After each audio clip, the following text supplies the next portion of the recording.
You are listening to the Mark Lesko Podcast, a podcast by diehard fans for fans. Mark covers all things Penn State football and the Pittsburgh Steelers, as well as anything related to the sports and fitness world. Tune in weekly to listen to a couple of dedicated fans talk about these topics without filters. Thank you for listening to the Mark Lesko Podcast.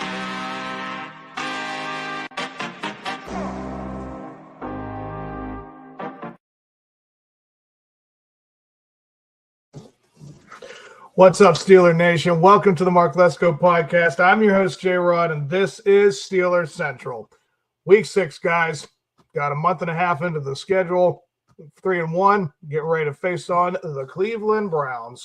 Man, oh man. Doesn't have a whole lot of weight to it, to be completely honest. I mean, you know, with the Cleveland Browns, any AFC North opponent, but particularly with this one this season, this is the team that at the very moment in our division has about as many people healthy. The coaching is about as good as it can get. His schemes are very good. Kevin Stefanski, we know what we're going into, folks. This is, again, your traditional smash mouth kind of football, the good AFC North style. I love this type of football, guys. It's the best kind of defense, the best kind of schemes. It's going to be back and forth, and it's not going to be a fun affair to go through. If we thought that the other games were annoying, the AFC North has its own special level of annoyance. And that's just, again, we keep bringing up how that's what Mike Tomlin likes to give us. We always like to have this game go tight, always go close. It doesn't need to, but that's just how they want to play it. It would be nice if we were to just completely massacre an AFC North opponent, make it feel like, you know, we definitely are kings of the North, as in the Game of Thrones reference that they always put out there. But there's always that team, and this year it's the Browns. Yeah, this is going to be as back and forth as you can get. As far as if you do comparisons, you know, Aaron Rodgers versus Dylan Gabriel, you know what I'm going to go with there. Now, in terms of the tight ends, I mean, David Njoku is no joke. I mean, his skill set is about as good as it can get. I want to say who else is, you know, if you compare him to Darnell or Jonnu Smith, you know, he could have a big game this particular game. That's going to be the interesting thing moving forward with the tight ends. Now, Darnell Washington had that huge game against Minnesota, and for all we know, Jonnu could be his turn. If they swap out tight ends and treat them as the WR2 replacement for Calvin Austin, that's going to be fine. I understand that we have to address that particular part of our game, knowing Calvin could be out potentially 4 weeks to 6. I don't really know the extent of the, you know, shoulder injury, but he made it clear that they want to take it easy, which, again, that's absolutely fine. You just need to know what the backup plan is. And again, you got 3 tight ends. You got huge guys that would be number ones anywhere else, any of them. So using Darnell against the Minnesota, that was a great scheme. Doing Calvin Anderson with him, or Spencer Anderson, Spencer Anderson. That was a good game plan. So if you do the same thing, but now you have guys like, you know, Jaylen Warren coming back and potentially using a guy like Jonnu Smith against this particular defensive scheme, you gotta pile up the line. You know, you got to make sure Darnell is covering Miles. Like, that's really the huge thing. You got to double team him and everything, just so that Aaron can have time to throw, do something with Jalen.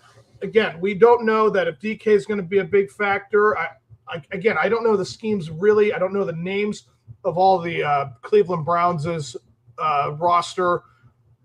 But yeah, like these guys have definitely shown some pretty solid stuff so far in terms of the run defense. Again, Derek Harmon, they definitely have their work cut out for them with him.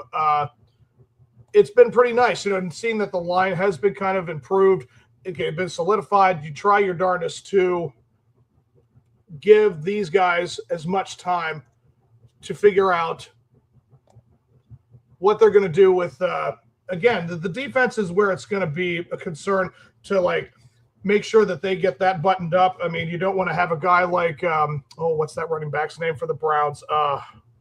Judkins. You don't want Judkins or Ford or anyone going crazy in this game. You button that up, and you have to have them rely, again, David Njoku has to be covered, and I don't really know who's going to be on him, but you're probably looking at using Eccles primarily. Maybe, I don't know if Slay can handle that, but the thing about Slay, the cornerback situation with the pass defense, like that's the real concern for me moving forward. If we're talking about moving in from being a winning team to a playoff team to potentially like winning the division, going somewhere in the playoffs, that is probably my biggest like hole that we have to look at, the pass defense. And again, JPJ, knowing that he can cover Jerry Jeudy, I'm trying to think of guys on the Cleveland's offense, but I can bring this up here. Let's see here. Going to ESPN.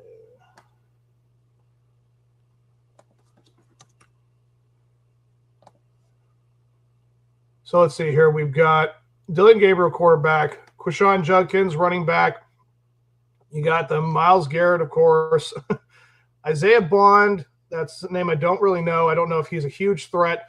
Again, Jerry Jeudy, David Njoku, Dylan Sampson. Okay, I mean, I know of these names. But yeah, I want to go even further into this. Let's see. So the running back room, yeah, Jerome Ford, Rashad Judkins, Dylan Sampson. And the wide receivers, yeah, it's just Raheem Sand. No, that's Isaiah Bond, Michaela Corley, Gage, Levarden. Yeah. I'm sorry. I don't mean to be butchering the names, but yeah, this right here is your offense. So it's definitely something that I think our defense can handle. Again, if it's Dylan Gabriel, I'd like to think that they're going to have a lot of pressure for him with Watt and Highsmith and Herbick. Again, Patrick Queen and company just had a day that, a couple of weeks ago. So they definitely look like they're ready to do something again. And it's a quarterback like this. That should not be a problem. It's really just a question of, can they execute when they need to?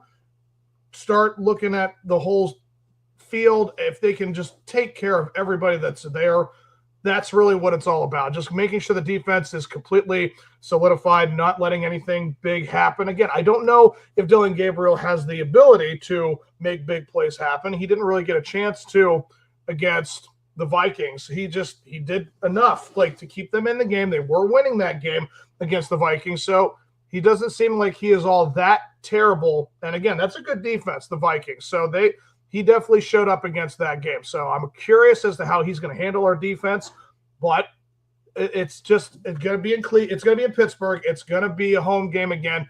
Make up for the Seahawk, home opener bad taste. Use all that to fuel you. Get yourself back into this situation. But again, we all know the situation with Tomlin. We all know what we're getting from the head coach. I just hope that it's not the case with this particular game. Again, it's an AFC North opponent. I don't know if he handles them differently. AFC North, I don't know what his record truly would be in terms of comparing, how do you play bad teams? If it's a bad AFC North team, does he play down to them? Again, the only thing that's really a question with the Browns is offensively. They just don't have the quarterback name yet. The tight end is your biggest threat. Jerry Jeudy is, again, another option. There are some playmakers on that team, but I'd like to think our defense has the guys that can cover them up, go one-on-one, just be able to cover them and take care of business. So, I mean, if we're going to go quarter by quarter here, I'm thinking in the first, I'd like to think we're going to make a huge statement. Again, Aaron Rodgers and company, red zone defense, or offense, I think we're second or third. No, we're 7th or 8th in red zone percentage. We've gone 13 times and scored 9 times. So, they've done some pretty good things in the red zone this season. So, I think it's going to be 10-0 Pittsburgh by the end of the first. And then they're going to kick a field goal, and it's going to be 10-3. And then we're going to kick a field goal to go into the half, 13-3. And then after halftime, I think we're going to probably show up and do another touchdown, 23. And I think they're going to maybe get like a little bit of a lucky touchdown. Maybe we let something happen. It's 2010. But I think we're going to score another touchdown. And, yeah, I think that's a good score. I think I'll leave it at that. I think we're going to end up winning this game 27-10 Pittsburgh. Yeah, so there's my prediction for the Browns and the Steelers for week 6. Again, I try my darndest to cover every question to see how it's going to go down.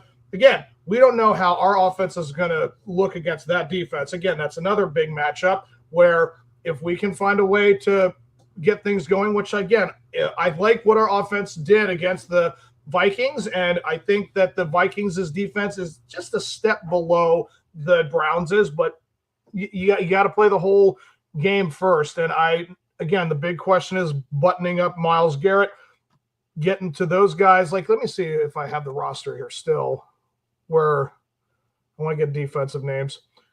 Aiden Huntington, Isaiah McGuire, Cameron Thompson, Joe Tyron, Shadinka, Alex Wright, Malik Collins, Mason Graham, Mike Hall, Shelby Harris, Jerome Baker, and Devin Bush, Zay Brown, Mohamed Debaty, Easton, Mascarenas, Arnold, Carson Schwessinger, Jarick, Bernard Converse, Miles Harden, Greg Newsom the second. I mean, yeah, Denzel Ward. Yeah, I mean, again, they've got some names. I'm very much interested to see what guys like Broderick and Troy are going to do against them.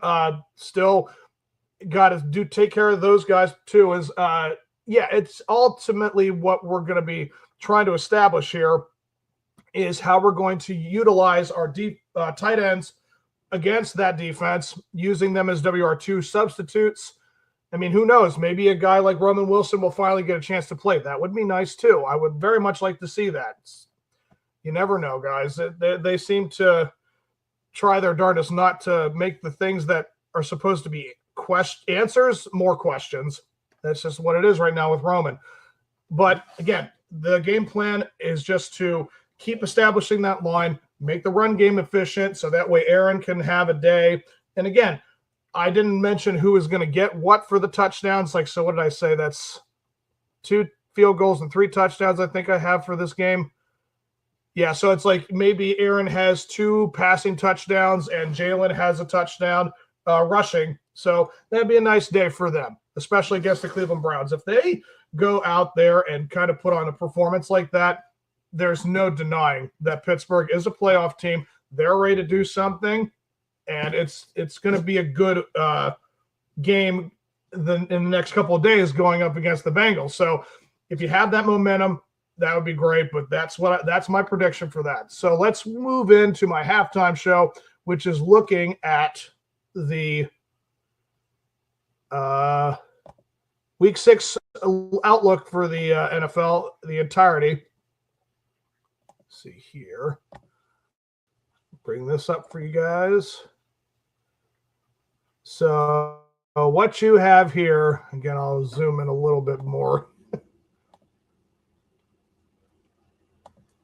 So the Thursday night matchup, the Eagles at the Giants. I mean, if we have to put a prediction on this one, I mean, let's just hope that they can keep it, under 30. I'm going to say probably 35-13 Giants, Eagles. 35-13 Eagles, for goodness sake, yes. And the Sunday matchups, you got Denver at New York. Boy, oh boy, New York is just not catching a break. Yeah, I'm going with Denver on that one easily. Let's see, Arizona at Indianapolis. That could be a sneaky good game. I mean, Arizona might want to try to make up for the tough game they had against the Titans. But again, Indianapolis, it's going to be in Indianapolis. My goodness gracious. They just look like a great team. I will predict that's going to be, I think it's going to be a big score. Probably 33-21 Indianapolis. Then you have the Chargers at Miami.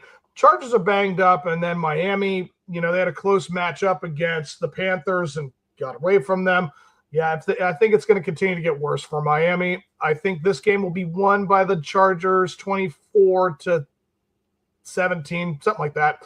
New England at New Orleans. Yeah, I think New England is really starting to come on, start to show their colors. And Mike Vrabel, these guys, they're pretty solid. So I'm going to say 28-13 New England. And then you have Dallas at Carolina. I think Dak has a field day against the Carolina's defense. It's going to probably be 38 to, I'll be generous, I'll say 17 for the Carolina Panthers. Ooh, this game, Seattle at Jacksonville. Man, Sam Darnold taking on Trevor Lawrence. Man, what a great game they had last night. Showed up, did spectacular things. I mean, again, Kansas City is a little dinged up, but they're getting healthy. So that was just a overall good performance by Jacksonville. I'm going to say, I'm kind of actually pulling for Seattle to continue looking good and showing up. So I'm going to actually take them to win this game. And it's going to be a big one. It's going to be, again, like a 35-31 series. I'm going to call it for Seattle. And then Los Angeles at Baltimore. 3 weeks ago, this would have been a much different game. It would have been like a big matchup.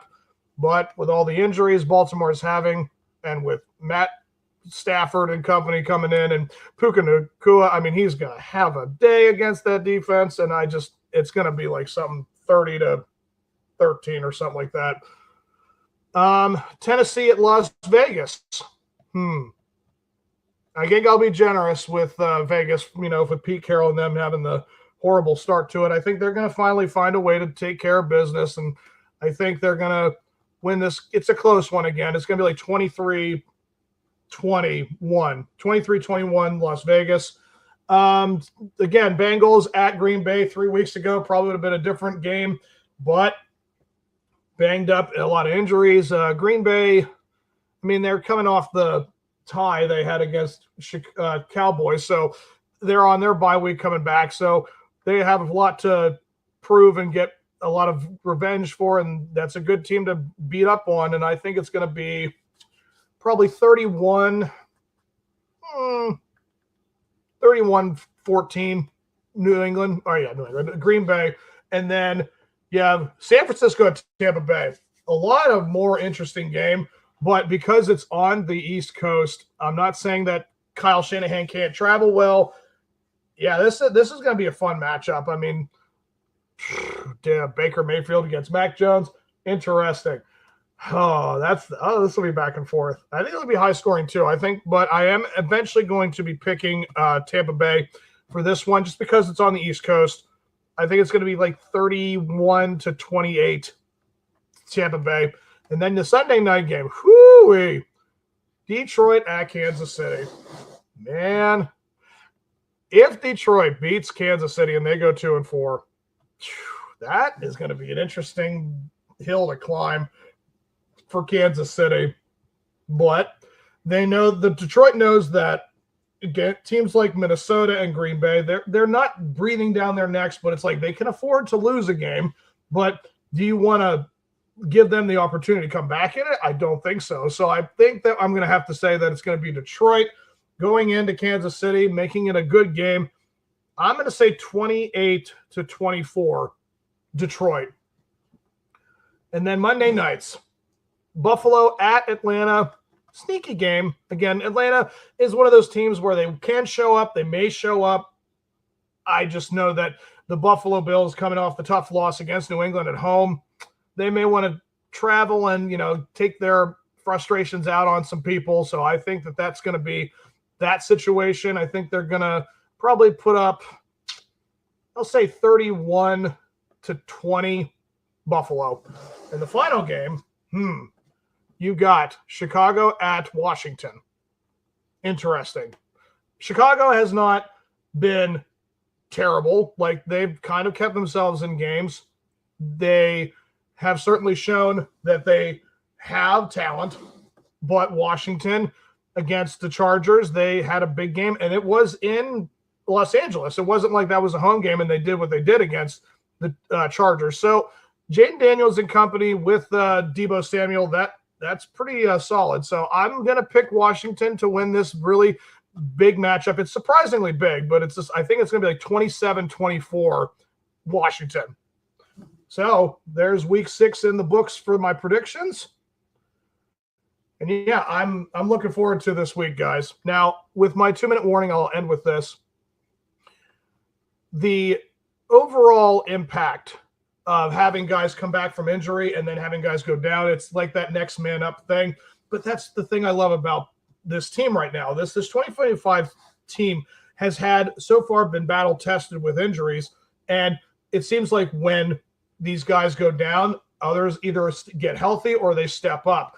And I thought Brendan Eccles for Ramsey at the end of the game, I thought he showed very good promise. That was a really well-established game plan they gave him going into that situation, and he handled it as well as I think he could have. So you're looking at him doing that again for Ramsey, having JPJ back into the swing of things. Now, I think Ramsey has just a little more skill set than JPJ, maybe a lot more, but I'm just saying, like, I put him in the level above JPJ. And if he can be the best version of himself, then again, they should have no issue taking care of the past defense. They just need to really clean that up. That was really what these last couple of games have been about with the defense. So I've said at some point in time, they've been giving up like 350 plus yards a game. These last couple of games have been through the air. If you can get the air game buttoned up like you have the run game these last few weeks, guys, this defense will be a top 5, top 10 for sure defense in the NFL. And again, be a playoff team. Take this division. This is right here for ours to take. And again, how many times have we had the opportunity, and if for some reason they just never take it? Like, let's change it up a little bit this time, guys. Let's actually try to win this division because it is winnable. So there's my predictions for week 6. I hope that you guys have enjoyed the episode. I know I enjoyed doing this again, like always. So I will see you guys for the next one this Sunday. I'll be doing a preview for the game, just do a little update, see where everyone is with the rosters. And until next time, guys, here we go, Steelers.